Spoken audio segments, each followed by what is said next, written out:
sir, i-report ko po sa inyo po sir ngayon yung tinatawag po natin sir na mga indicative deliveries na mga vaccine. Ito yung tinatawag natin sir na best case.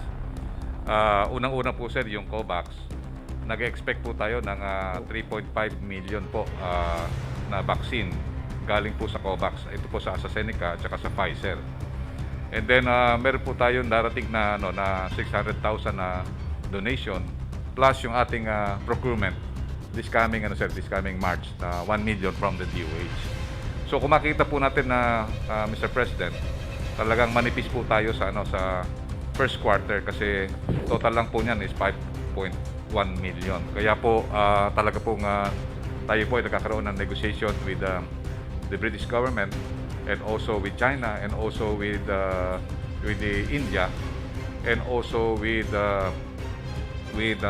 Russia na kung pwede po madagdagan itong first quarter na po natin. Especially po na kailangan po natin na mabakunahan yung more or less 1.7 healthcare workers plus yung mga po natin, mga vulnerable communities and senior citizens po.